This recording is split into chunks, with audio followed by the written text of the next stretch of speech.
You are listening to the Gospel-Centered Education Podcast, brought to you by Community Christian School in Tallahassee, Florida. Hello and welcome to the Gospel-Centered Education Podcast. On the Gospel-Centered Education Podcast, we explore how we as Jesus followers can connect the dots between education, contemporary culture, and biblical theology, and live like Jesus in a broken and challenging world. And I'm Kelly Allen, your host today. Tom is missing. He is on vacation. So we hope he's having so much fun. But today we have Mrs. Ashley Gaskins with us. Thank you so much for being on with us today. We're so happy to have you on. Thank you. Thank you for having me. Yeah, so let me tell everybody just a little bit about you.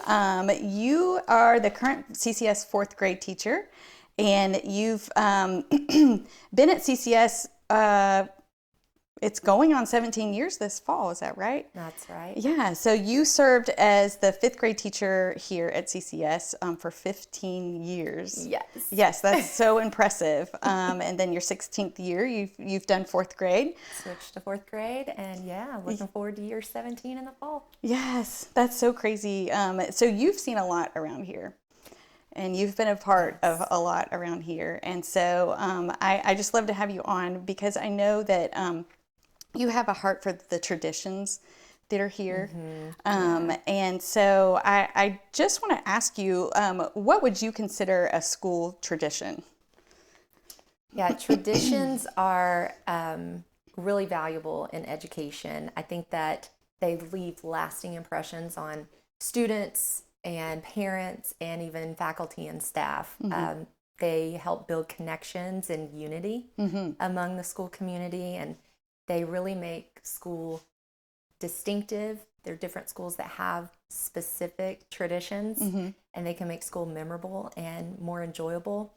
But when you think of a tradition, it's really good to clarify what a tradition is in school, because we all have certain events that take place in our classrooms and the school as a whole throughout each year, but not every activity or event is a tradition. I think tradition would involve the customs, practices, and events that have been sustained over a long period of time.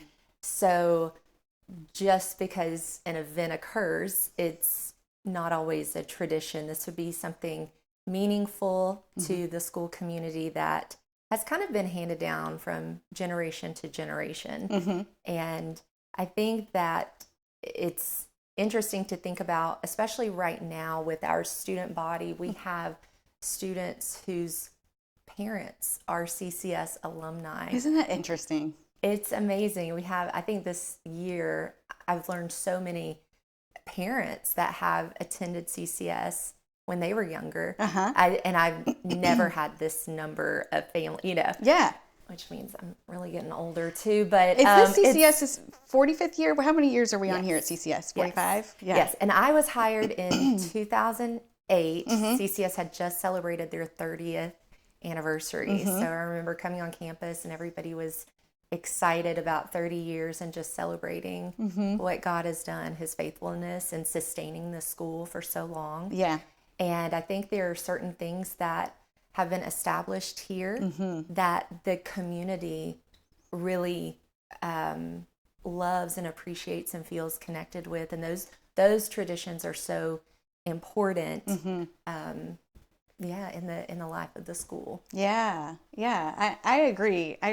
Tradition's just so important. What are some of the examples of CCS traditions, like throughout the grade levels, that you've seen in your tenure at this school?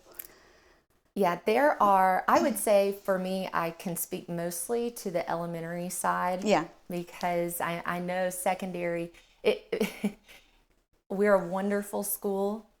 It's some ways we're a little bit separate. Yeah. We call it, on this side of the oak tree, on that side of the oak tree, because secondary school is on the other side of the oak tree. We have elementary here, and since I've been more involved on this side, I can see, or I'm more familiar with the traditions and customs on this side. But even in secondary, I've seen traditions throughout all grade levels. And what's really cool is that it even starts in preschool and kindergarten. I know that we have the Peter Rabbit celebration for preschool and kindergarten students every year in May. Yeah. And that's something that has been going on for over 20 years. And it's really fun for families to attend and remember, especially if they have more than one child that started in preschool or kindergarten and now the other one's coming through. Yeah. You know, what the roles were that their children played in Peter Rabbit. Yeah. I even have students who are like, can we please go to Peter Rabbit? Because, and I'm like, you can go, do not sing any of the songs. I have to prep them because they know it and they love it and it's meaningful. And in, you know, building those connections, having those shared experiences just really makes the students feel like they're a part of something. And being at CCS, it's really amazing to be a part of something so great, and it's such a place where, you know, God is glorified. And but yes, the Peter Rabbit program, I think, is a How long did you say that's been going on? At least 20 years. At least 20 years. At least. Okay. So I know all three of my kids did it. Yeah. yeah. So it's special to me too. So did you request, like, okay, well, you know, my older one was this, so can my younger one I do never this? requested it, but I did have, my son was Peter Rabbit, and it was so special. I know my niece was in it this year, and I was like, oh, well, remember when, you know, your brother was this, and so it's a bonding experience. It's really fun. And in the kind of middle ground, I'll speak on fifth grade because that was my experience for 15 years. One of our traditions that we had was we created time capsules. And I actually started this my first year of teaching. I cannot take credit for it though, because what made you start the time capsule tradition? Because it has become a tradition, and it's very cool because it doesn't just end with you in fifth grade. No, because you meet back with them. So I'll let you explain. I am very excited to talk about this because this is something that my second grade teacher did for my class when I was 7 years old. And this lady inspired me to be a teacher. Did you say you're seventh grade? Second grade. I was 7 years old. Yes. Okay. So in like 1992, my second grade teacher, she had asked us all to bring like a little coffee can into school, and she spray painted it, and we got to decorate it with stickers, and we would just put fun stuff in from the year, drawings, journal entries, pictures, any memorable mementos. And she would seal it at the end of the year, and she said, do not open this until you graduate from high school. And I kept my time capsule from second grade to high school. Oh my goodness. Yes. So I knew, I was like, my time capsule is so precious to me. I knew when I became a teacher that I was going to implement this. So, and I actually called her a few years ago and told her, I'm like, I'm following in your footsteps. I'm doing the same thing. Wow. So that was also cool to, you know, talk to her. But so my first year teaching here, I had another teaching partner, another fifth grade teacher, and I asked her, would you be okay if I did this? And she was like, actually, I might do it too. Let's just do it together as fifth grade. And I was like, that's great. So we, every year, I just hold back different things that we do for each child, from work that they do or writing, drawings, anything that's special or memorable. And we'll put it in I spray paint the coffee cans, and usually for fifth grade, we'll put like a class picture on the coffee can, and then sometimes I've let them like sign each other's, just put their names on it. And I add a little note on the lid that says, please do not open until you graduate from high school. Right. And then I just seal it with clear tape. And then when they graduate, they're able to look back, open it up, look back and reminisce about their last year in elementary school. So here they do that with you. So what are the cool stories that you... So when I started this, I knew that I wanted to do this every year that I had a class. Yeah. And I thought fifth grade was perfect because this was their last year in elementary school. This was kind of like one of those little milestones, you know. And I thought it would just be a great thing for them to look back on. I anticipated this just being a solo venture. Here's your time capsule. Take it home. I always said, put it in the top of your closet or something where you know where it is, but you're not tempted to like open it early. Right. Right. And I just thought whenever they graduate, if it's the night of their graduation or whenever they want to open it, they can do that either just on their own or maybe with their family or siblings or whatever. They can just do it. So in 2018, I had some of the seniors reach out to me and ask, can we open our time capsules with you? Now, was this your first senior class? No. Like that you had taught? No. Okay. No. Okay. But I was like, wow, I never thought about opening it. So they all wanted to come into the 5th grade classroom, all meet together with me and open these time capsules together. And I felt so honored to do this. And I'm like, absolutely. And it was so sweet and really just another bonding experience for us to meet together, because as we're opening it, you know, you could just hear the conversation of, oh, I remember this. Oh, I had forgotten all about this. Yeah. Oh, look what I said here. And it was just such a connecting point, not only for them, but for me too. It was almost like because I will see these students in 5th grade, and sometimes whenever they leave 5th grade, some of them may go to other schools, or maybe they move, or some of them stay here at CCS and graduate, but everybody has, a different path. And so since that group, every year since then, somebody has reached out and said, we want to open time capsules together. Yeah. So this past May, even though I transitioned to 4th grade, I had the group want to open time capsules together. Which will probably happen for a few more years, right? They'll continue to reach out to you because you're still here. So all but 3 from that class, I think, showed up. Yeah. Which was so special. And some of them go to different schools now as well. Yes. Yeah. Yes. So they're coming back. All of them came back to open time capsules with me. I was like, oh, this is so special. Yeah. And so we got like our, last group picture together before they go off to college or in the workforce, whatever their plans are. We had just that moment of reflection. Yeah. And another moment to just kind of recall. And one of the things that was really cool that was in their time capsule, I did this when we would go to space camp, and some things shifted with our space camp program, like after COVID, that impacted a lot. Right. But on the last day of space camp, I would lead a devotion, and I would bring a rock for every person. And in the devotion, I would talk about in Joshua where the waters parted for the Israelites to walk across, and then Joshua was instructed to take these memorial stones and use them as a reminder of God's faithfulness, His goodness, and what He had done. So I would give everybody a space camp memorial stone, and we would write down either one way that we saw God on the trip, very cool, or an answer to prayer, or just something that was significant on this trip, meaningful, that we could give credit to the Lord for.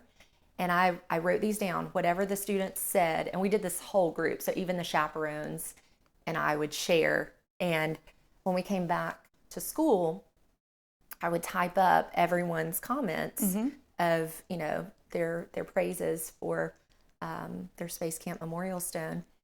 And so that was in these time capsules. Awesome. And they were able to look back like, oh, look what I said. Oh, look what you said.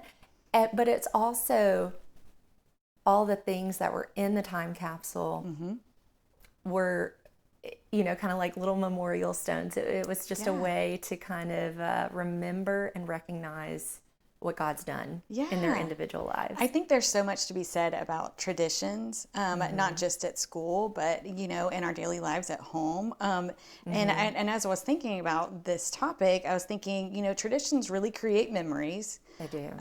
They create moments to strengthen faith. And then they create mentorship opportunities because, those kids are coming back and they're remembering what God did. Yeah. What God did here. Yeah. But that's what traditions do. They are a tangible way that you can remember what God did. Yeah. And when you're thinking about on the home front, I think different families have different traditions, and usually they're centered around holidays or special events, but it really just enhances community and those connections. And I think that that's a strong point of our school. I mean, we're called Community Christian School, and I think there's really a lot of truth in that and reality in that, just building community. One of the things that I think a lot of our traditions do at CCS is we do try to point the students to the Lord and really honor Him in the way that we do things. And the seniors, if you've never been to a high school graduation here at CCS, And I never have. you need to go. Whether or not you have a child graduating, it is so powerful to be in the audience and watch. There's a moment in our ceremonies where the seniors take off their regalia, anything that they have, their awards, accomplishments, anything that they've received, like a tangible something, they take everything off, put it in a basket, and we have this massive cross on stage, and they come up and they lay everything down at the foot of the cross.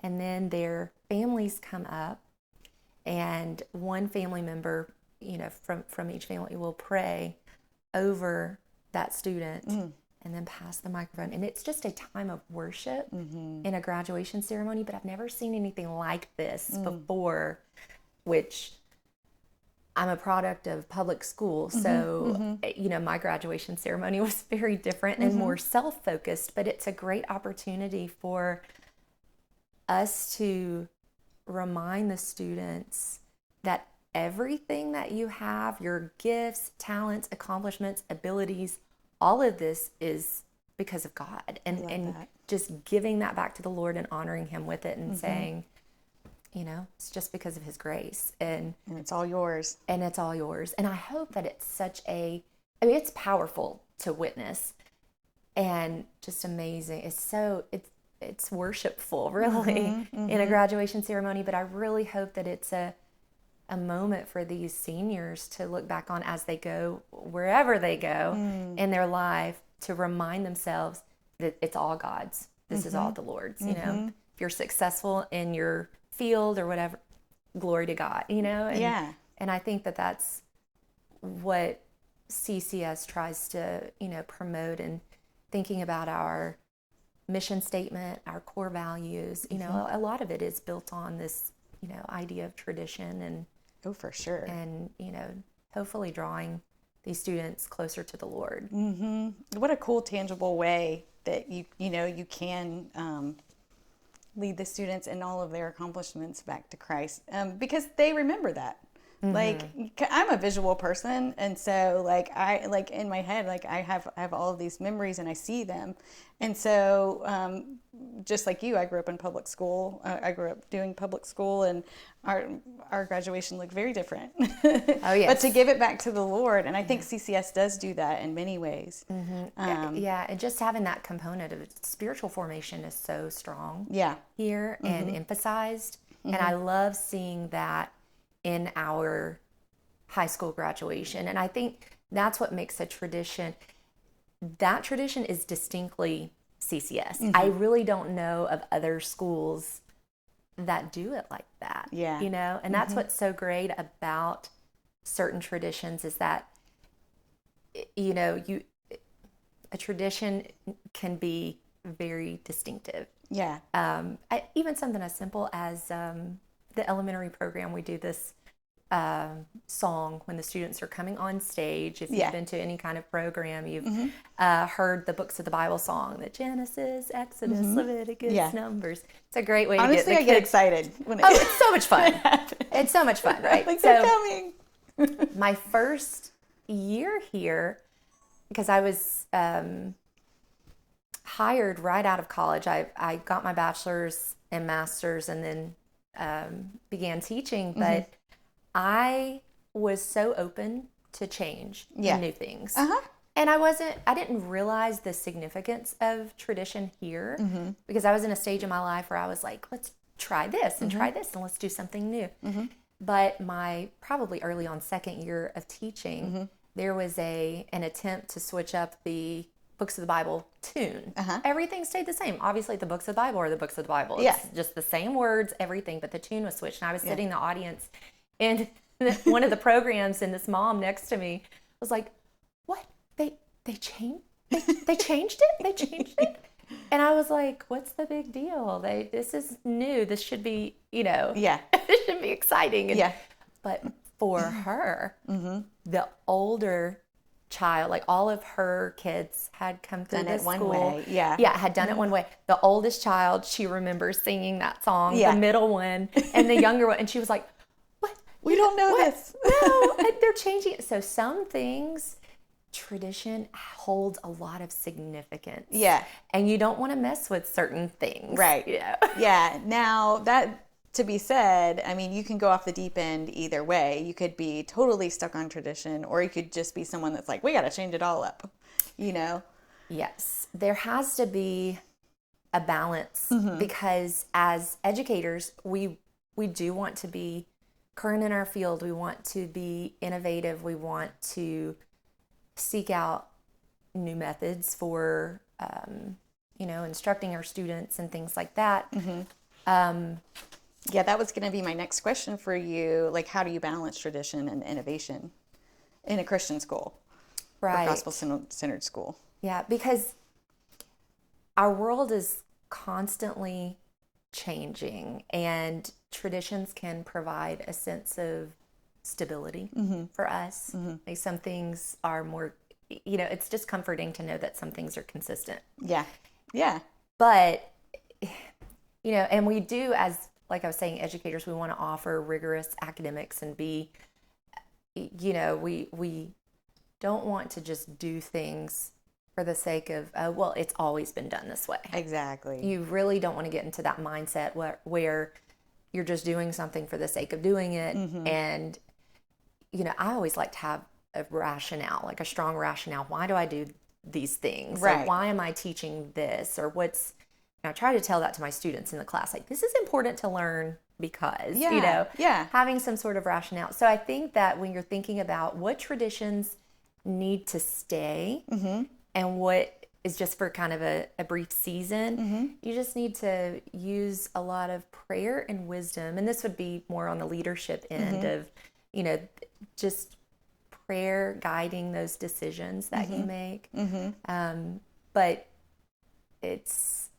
there has to be sort of a balance because you also don't want to go, like you said, on the other end and just reach for every new thing that hasn't really maybe been around long enough to kind of test and see if it's effective or beneficial. You don't want to just try every new idea and not have some solidity, what I mean?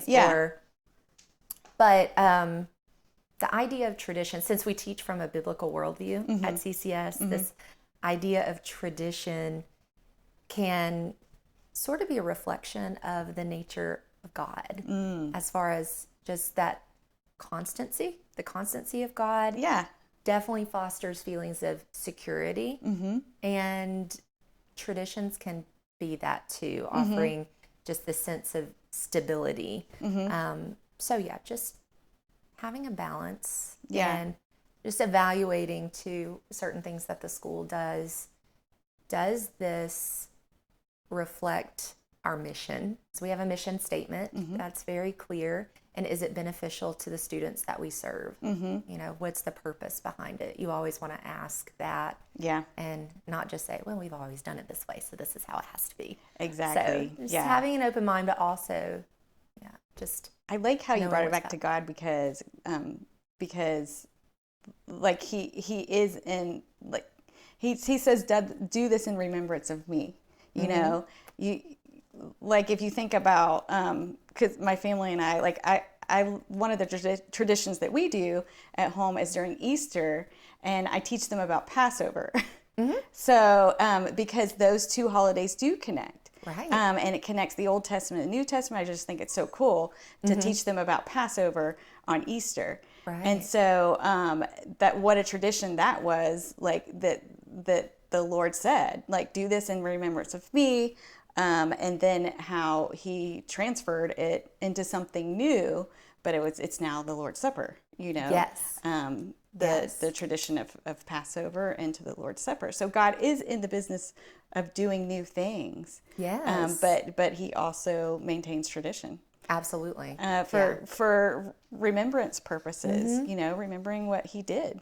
Absolutely. Yeah. And I think that was what was so significant too. Sorry about like the memorial stones. It's just reminding ourselves of what God has done and how he's been so faithful and so good, and just not forgetting that. I know. That he's the source of all good things, and just I think traditions are so important because I do think as young parents, and I'm no longer a young parent, but but like when you start establishing your family, like you don't really know what traditions to hold on to from how you grew up, and what traditions to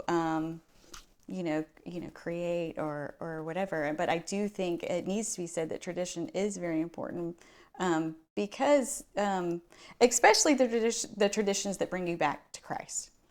absolutely. Because your Christmas traditions, you don't want to just be all about, the presents that we got, and, stuff like that. You want it to bring you back to Christ. Yeah.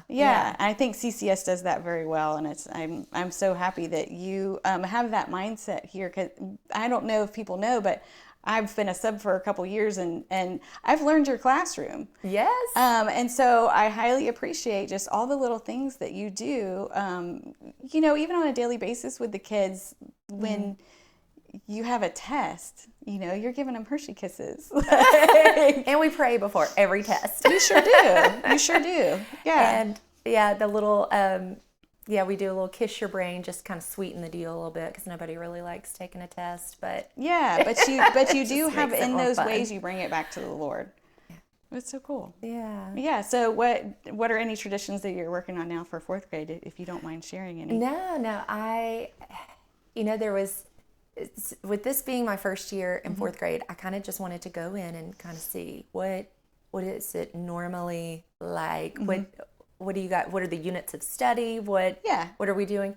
But I knew that, I don't know, this is going to be a long-term thing, but I knew some things that I wanted to implement. I have even more ideas for next year, but I needed to get 1 year under my belt. But at the beginning of the year, I asked my co-teacher in fourth grade if we could do a living wax museum. I was hoping that you'd mention that. Yes. Because I loved that. I had never done this. Now, again, not an original idea. There were lots of teachers who have implemented living wax museums, which is basically just a biography book report.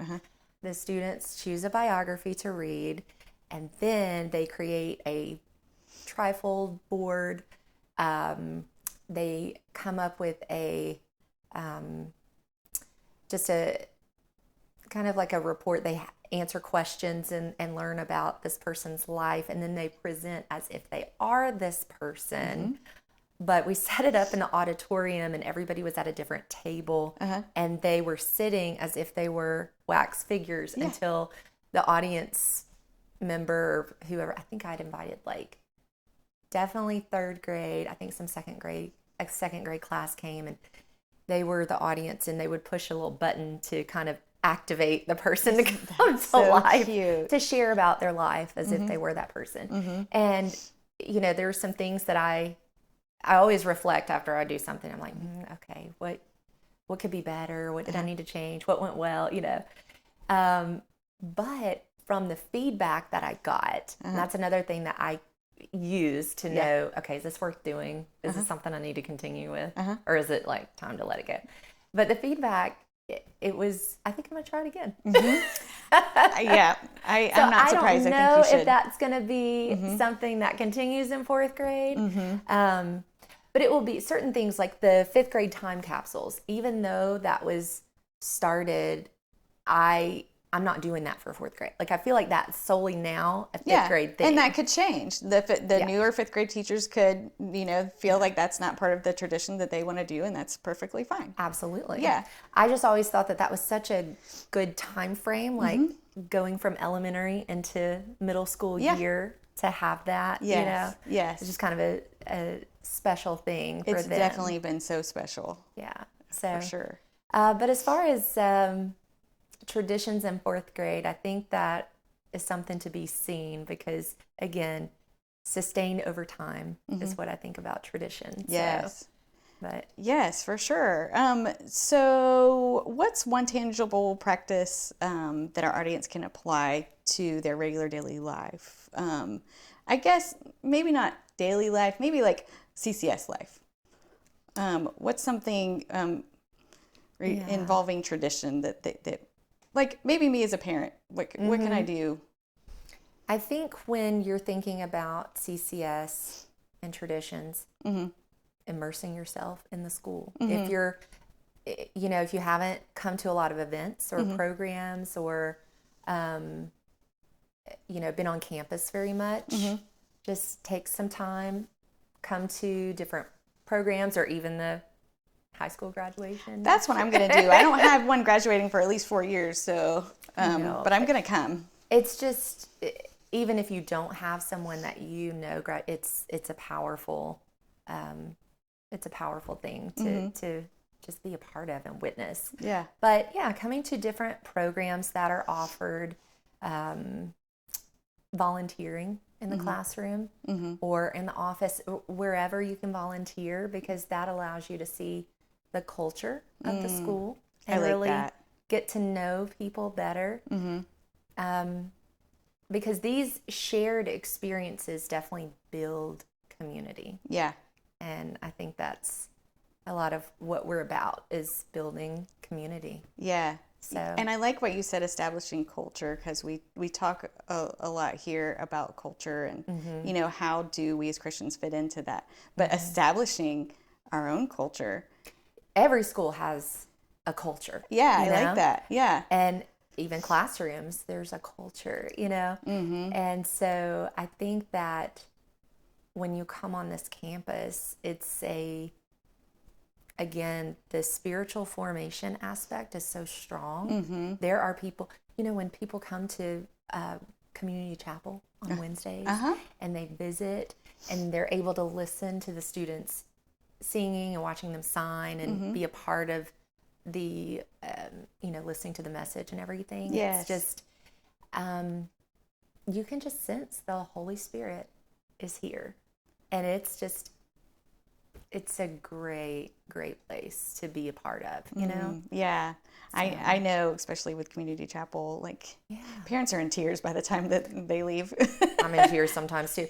But another thing that I think parents can do is talk to their children too and ask specifically about things that they're involved in that are more of, a traditional thing, or if they go on different treks or different opportunities in town where they serve in ministry, just really engaging them in conversations about what did you learn from this, or what did you, how was that meaningful to you, valuable for you? Just going a little bit deeper in conversation rather than, did you have fun today? Exactly. And just kind of reinforcing the significance of what they're a part of. That could be another practice that takes place at home in establishing, tradition. And it's also important for establishing that biblical worldview too. Because what's great about CCS, we are that covenantal model where you've got the school, the church, the home life, and just, all of it coming together for these students. To having those deeper conversations at home is another way to just kind of plug into that and developing their worldview. Yeah, that's so good. Yeah. That's so good. Okay, so some of your main points were that school traditions leave lasting impressions on students, parents, faculty, and staff. They can also build connections and unity among school community members and make school distinctive, memorable, and enjoyable. Yeah, that's so good. Traditions are so important.